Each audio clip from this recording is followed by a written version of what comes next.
جهان سازشگاه انسان چنین بود است و خواهد بود. حیات افسوسی بی پایان چنین بود است و خواهد بود. خیانت کاری نامردان، ملامت کاری بیدردان، محبت غارت ایمان چنین بود است و خواهد بود.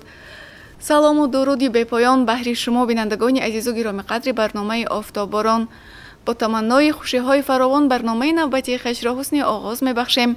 مهمان امروزه ما نامزد علم های فیلولوژی دوسنت دانشگاه دولتی خوجند به نام اکادمی گوباجان غفورов استاد عزیزمان احسان رجبی هستند.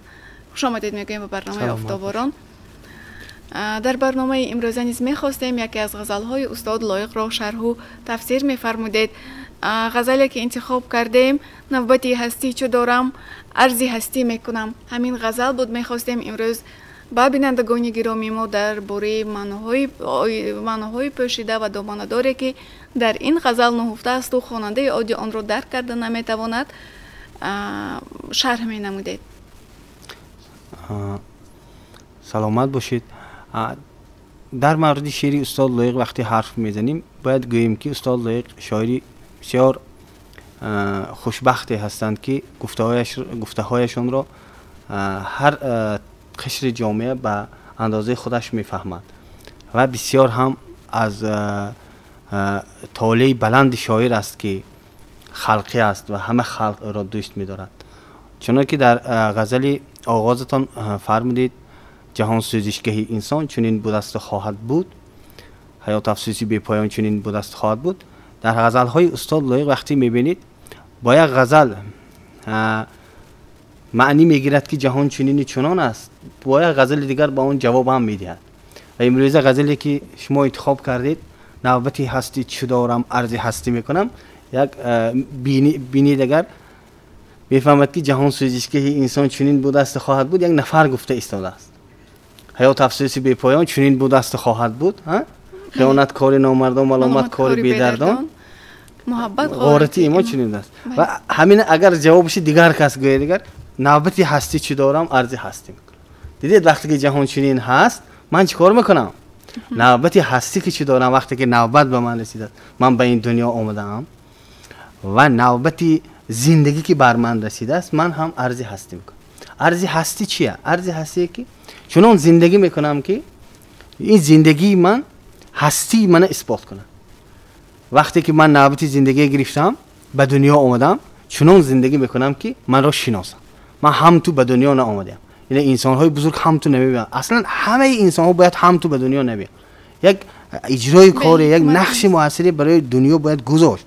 نباشد این آمدن و رفتن بجز چیزی بجز یک نام زیاد شدن و یک مورد زیاد شدن دیگر چیزی نیست اگر ما از خودمون نقش موثری در دنیا نگذاریم. وقتی که نوبتی ما رسید میگه وقتی که نوبتی ما رسید من عرض هستی میکنم، من زندگی میکنم چنان که هستم و هستی ام را به همین تمام دنیا سرایت میکنم. وقتی که شما تصور کنید یک انسان های بزرگ سنه تولد دارند اما سنه مرگ ندارند. تاریخی تولدشون هست. استاد لایق مثلا 1941 تولد یافت، لیکن شما امروز سال 2021 شما میگید که لایق مرده. لایق نمیمیرد. روزی که 1941 مثلا تولد شد اما 1941 گذشت، لیکن ما نمیگوییم که مثلا گذشت نمیگوییم. یا اینکه دیگر بزرگا برای همین یک فیلسوف میگه که بزرگا تاریخی مرگ ندارند هرچند که تاریخ تولد دارند. برای همین اینها عرض هستی کردن و هستیشان را اثبات کردن. دوم مثلش میگه تا دمی که عقل هوشم هست مستی میکنم. این مستی به اون خاطره که این هم یک همون خیانت کاری نامردان، ملامت کاری بیدردان هکو ملامت کرد. بسیار کس آدمای ملامت میکنه که تو این کار میکنی ای کار میکنی، برای چی این کار میکنی، برای چی ای کار میکنی. انسان ها بسیار همین ما یک جامعه هستیم بسیاری از همین نفرهایی که در خطر ما زندگی میکنن یا در همین جامعه زندگی میکنن مؤلفی غیبت هستند. مؤلفان غیبت همین بیکارانه عکس غیبت میکنن.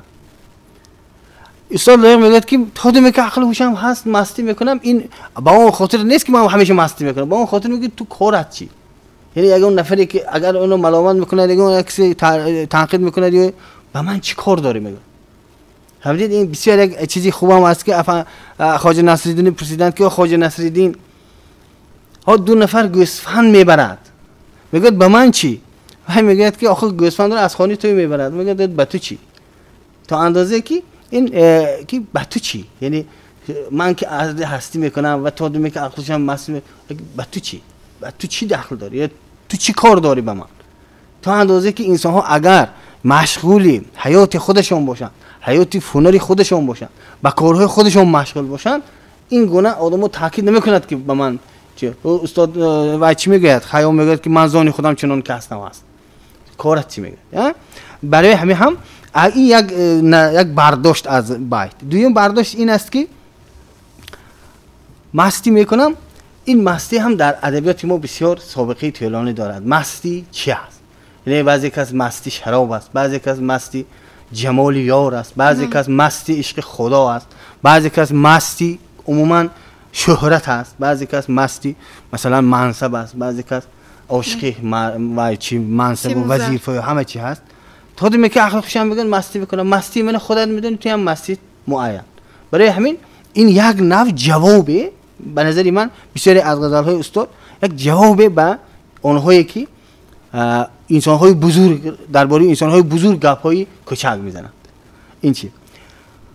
در دوام این غزل میگوید که من آتشی دل میپرستم، آتشی دل‌های پاک. من به این معنی فقط آتش پرستی میکنم. یعنی که استاد عاشق نفری بود که دل‌های پاک داره. اصلا همین منبع کارهای نیک، منبع اعجازها، منبع معجزه‌های فکری، منبع همه های نیکی، منبع تمام خوبی و نیکی و دانایی همین دل‌های پاک است. این خدا کجا هست؟ خدا در دل انسان‌های هست. هم اگر دلت پاک باشه. میگه که جای خدا کجا؟ جای خدا دل انسان. خب با دل انسان چی ها هست؟ با دل انسان بسیار چیزها، محبت هست، عشق هست. اگر دل پاک باشه. من اگر میگه آتش پرستم، من اگر آتش دل بپرستم، آتش دل‌های پاک، اگر همین معنی که آتش پرستی باشن، من همه آتش پرستم. آتش دل‌های پاک میپرستم. آتش دل‌های پاک پرستیدن یعنی عاشق همه انسانی کامل بودن، انسانی کامل جستجو کردن و انسانی کامل سر فرود آوردن و انسانی کامل احترام و اعتقاد ویژه داشتن. انسانی کامل مثلا شهر با چراغ میگشت گرد شهر، از دیودت ملولم انسانم آرزوستی انمون مولوی که انسانی آرزویش انسان بود. اینها بسیار شخصیت‌های بزرگی آمدند و در جستجوی آدم کافتند و جستجو کردند و بعضی کسا یافتن، بعضی کسا نیافتن، رفتن. یعنی تمامی همین جهان، بزرگان جهان در جهان از آن برای آن آمدند که یک انسان خوب بینن، انسانی کامل بینن، انسان خدایگونه بینن و ابرمردی مثلا نیچه بینن یا اینکه زردشت بینن، مثلا یک نفری مثلا بودای بینن، یک نفرهایی که هستیشون بسیار تاثیرگذاره، یک بیان که مانند مثلا حضرت پیامبر یگان نفر بینن. انسان‌های جستجو کردن، انسان‌هایی که چی بودن؟ صاحب دل‌های پاک بودن. این مزرعه تمام نیکی و خوشبختی و سعادت روزگار و تمام دنیا همین مزرعه‌اش کجا؟ همین منشأش دل‌های پاک. و این استاد لایق وقتی که میگه که من اگر به این معنی آتش پرست باشم، اگر آتش کجا میپرستم؟ آتشی دل‌های پاک میپرستم. خاکساری هم بلند از آسمان باشد، از آن در بلندی‌های نامطلوب پستی می‌کنم. این بیتی که مثلا خاکساری‌های من از آن جهت بلند است که من بلند هستم که حتی من در بلندی‌های نامطلوب پستی میکنم. میگه که یعنی دو معنی، یکم معنیش این که من همین خیلی خاکساری هم به آسمان میرسد که من خاکساری هم به آسمان میرسد، در بلندی‌های نامطلوب پستی میکنم. این از اون که در بلندی‌های پستی میکنم یعنی تو برای اون که خاکساریت از آسمان بلند میشه، در بلندی‌های نامطلوب پستی باید نکنی. اگر در بلندی‌های پستی نکنی، خاکساری‌هایت بلند میشه.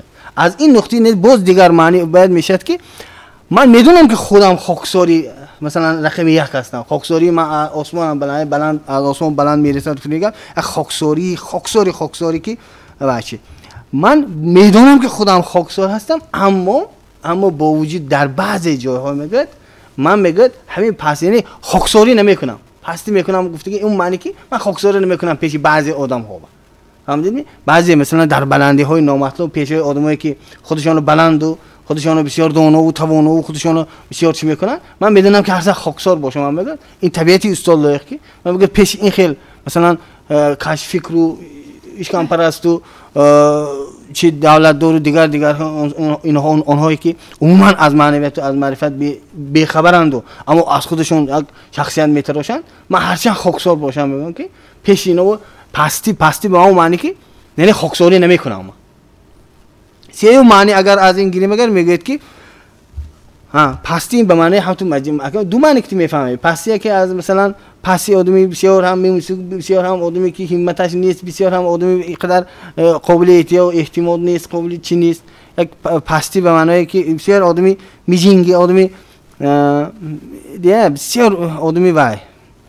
اما دیگر پستی به معنی همین پستان، یعنی که من میدانم خاکساری من برای همین خودم خاکسار، یعنی از وای پست میدانم، هرچند که خاکساری من بلند است در همون مورد هم من خاکساری خودم پستر میدونم با وجود همون خاکساری. در این غزل و هنر شاعری استاد لایق چگونه بها میدهید؟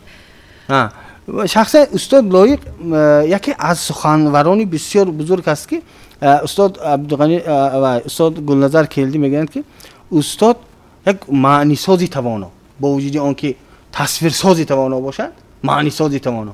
وقتی که ما تصویر ساز میگیم و معنی ساز میگیم، ما تصویر ساز اگر گوییم اگر مثلا نادرپور تصویر ساز باشد گوییم اگر، یا اینکه من این اخوانی سالیس معنی ساز دیه بسیار با، یا اینکه اگر این گونه فکر کنیم اگر ما میگیم که بازار یک تصویرهای دارد که تصویرهای شده، اما معنی هایی که در شعر استاد لایق میبینید که با هم در ذات خودش یک تا دیه منحصر به فرد میگن که معنی های میسازد که از همینجا من مثلا آتشی دل و آتشی دلهای پاک و آتش پرستی ببینید دیگه، همین از اصلا آتش بسیار گفتن در شعر چینه، لیکن میبینید که هر یک آتش است، آتش پرستی، آتشی دلهای پاک و آتشی دل و پرستیدن آتش اگر ببینید دیگر سرچشمه و یش داره، سابقه طولانی داره، همچنین یک دین همچنین دیگر است. اما میبینید که اهمی یک آتشی که مربوط به دین زردشتی های میبیاد و مربوط به دل میکنه. و استاد فردانی میگه که کیش من آتش پرستی نیست، کیش من آدم پرستی، یا دین من آتش پرستی نیست، دین من آدم پرستی. دیدید میبینید که از یک چیزهای، از سمبول‌های، از اساطیر و از مثلا مذاهب و از دین‌های چی هست که از قصه و روایت‌های گوناگون میبیارن خودشون میسازن و این هم یک چی هنر باشد. از جهت دیگر باز هم دانایی و توانایی مثلا ادبی استاد لایق نشون میده. خب گر نیابم دست بر دامان مقصود دلم، انقلاب با همه کوتاه دستی میکنم. استاد لایق وقتی که غزل‌هاش میگونی هیچ وقت شخصیتی بیچاره نال نیست، شخصیتی مثلا بدبین نیست، شخصیتی نیست که مثلا بیچاره نالی کنه، مثلا از کوتاه دستی یا اینکه از نداشتن یا اینکه از دیگان چه، یعنی نفری که مایلش اگر تو مقصودی اگر دلم بنرسم میگه مقصودی دلم بنرسم، من به همون نیتم نرسم، من به همون آرزو نرسم، حتی میگه همین کوتاه دستی خودم هم انقلاب میکنم، یعنی انقلاب میکنم که میگه برای کوتاه دستی خودم تو به مقصودم رسم. یکی اینجا یک جوش خروش یک انسانی واقعا انسانه که به دنیا برای رسیدن به مقصدش میآید، یعنی مقصدی معین دارد، هدفی معین دارد و برای رسیدن به مقصدش حتی برای کوتاه دستیش هم انقلاب باید کنه. انسانی که همتونه مثلا که میگه مولوی میگه که کوششی بیهوده از کوششی بیهوده به از خفتگی. یک انسان باید که کاری کنه، من دست کوتاه، من نمیتوانم. دشمنی تمام موفقیت ها که امروز همون روانشناسان و مثلا دولتمندان فکر میکنن، دشمنی تمام انسانیت کلمه نمیتوانم.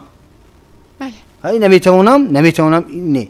اگر من میتوانم میگه، اگر میگه به مقصود دلم نرسم، اگر من نیابم دست بر دامان مقصود دلم، من دامن مقصودم اگر به دستم نگیرم میگه من حتی برای کوتاه دستی خودم هم انقلاب میکنم. بله. فهمده ایستاد؟ این وقتش به مایکوفسکی این چی گفته بود، وقتش به لینین گفته بود، وقتش به لاهوتی گفته بود که باید که ما همین خورشید هم باید که به خدمت سویت باید چیکنیم. اینها اونهایی که تفکر انقلابی دارن در وجود انمین، در ترکیب انمین چیزی که من میگم این آدمی نیستم که میگم هم تو بیام و هم تو مونده برام میگم.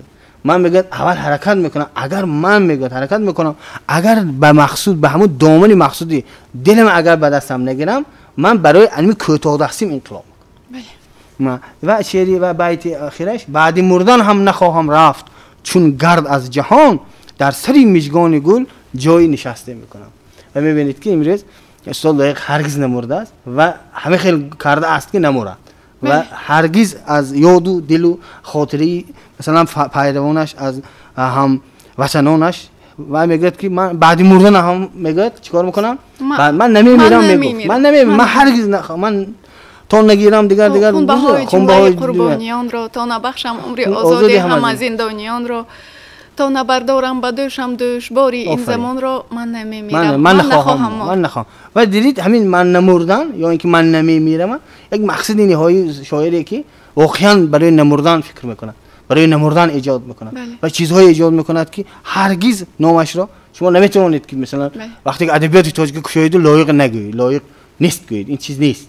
اگر ما لایق نداشته باشیم ادبیات معاصر ما خیلی کم بقدر قشاق حتی نداره، لایق هست و ادبیات هم بو پیش میره. ما نمیگیم که لایق من مثلا چی، لیکن اگر ما لایق در ادبیات معاصر نداشتیم خیلی ادبیات ما کم بقدر بود. برای همین این در این غزلش همین چیزهای تاکید میکنه. تشکری زیاد.